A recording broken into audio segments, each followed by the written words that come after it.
நம்முடைய கழகத்திற்கு கழகத்துடைய கொள்கையை பேசுகிற நிறைய பாடல்கள் இனிமேல் வர வேண்டும்.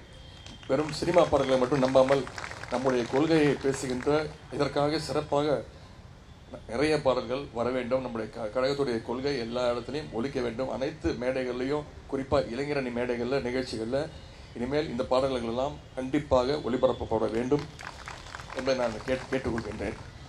இந்த பாடலை இங்கே வெளியிட்டிருப்பவர் நம்முடைய பொதுச் செயலாளர் துரைமுருகன் மாமா அவர்கள். என்னை தூக்கி வளர்த்தவர். அது மட்டுமல்ல, தந்தை பெரியார், பிறகு அண்ணா, கலைஞர் அவங்களோடலாம் பயணம், அரசியல் பயணம், நீண்ட நெடிய அரசியல் பயணத்தை, அந்த பயணத்திற்கு சொந்தக்காரர். இப்பொழுது நம்முடைய தலைவருக்கு கூட துணையாக இருந்து அரசாக இருந்தாலும் சரி, ஆட்சியாக இருந்தாலும் சரி, நம்முடைய கழகமாக இருந்தாலும் சரி, அதை சரியாக கட்டுக்கோப்பாக நடத்தி கொண்டிருப்பவர் தான் நம்முடைய பொதுச் செயலாளர் அவர்கள். அதிமுகன்ற இயக்கத்திலையும் பொதுச் செயலாளர்லாம் இருக்காங்க. ஆனால் அதில் யார் பொதுச் செயலாளருங்கிறது அப்பப்போ ஒரு குழப்பம் வந்துக்கிட்டே இருக்கும்.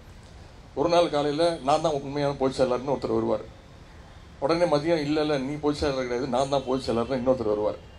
அடுத்த நாள் காலையில் கோர்ட்டுக்கு இன்னொருத்தர் போவார். அவங்க 2 பேரும் கிடையாது, நான் தான் உண்மையான பொதுச் செயலாளர் அப்படின்னு. ஆனால் நம்மளுடைய இயக்கத்தில் பார்த்தீங்கன்னா பொதுச் செயலாளர்னா அது எப்பொழுதுமே இனமான பேராசிரியர் தாத்தா அவர்கள் தான்.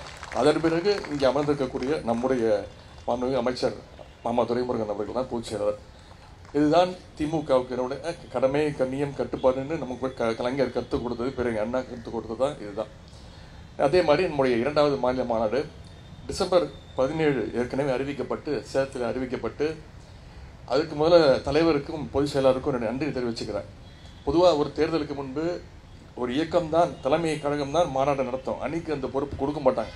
ஆனால் முதன்முறையாக வருகின்ற 2024 தேர்தலுக்கு முன்பு இப்படி ஒரு மிகப்பெரிய ஒரு சவாலை எங்களுக்கு கொடுத்துருக்கீங்கன்னா அது இளைஞரணியின் மீது, ஒவ்வொரு அமைப்பாளர்கள் மீது, இளைஞரணி தம்பிகள் மீது நீங்கள் வைத்திருக்கக்கூடிய அந்த நம்பிக்கை. எனவே இந்த மாநாட்டை வெகு சிறப்பாக ஏற்பாடு செய்திருக்கின்றோம். கிட்டத்தட்ட 5 மாதங்கள் உழைத்திருக்கின்றோம். 2 முறை தள்ளி வைக்கப்பட்டது. அதுவும் எதற்காகன்னா மக்கள் பணி தான் முக்கியம். சென்னையில் மழை, வெள்ளம், அதனால் ஒரு முறை தள்ளி வைக்கப்பட்டது. 2வது முறை தூத்துக்குடி, நெல்லை மாவட்டங்களில் மிகப்பெரிய ஒரு பாதிப்பு ஏற்பட்டது. அதுவும் மக்கள் நலனுக்காகத்தான் மாநாடு தள்ளி வைக்கப்பட்டது.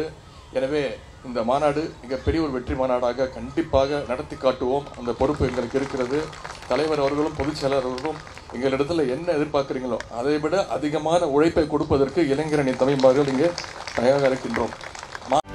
செய்திகளை உடனுக்குடனும் துல்லியமாகவும் தெரிந்து கொள்ள சப்ஸ்கிரைப் பண்ணுங்க.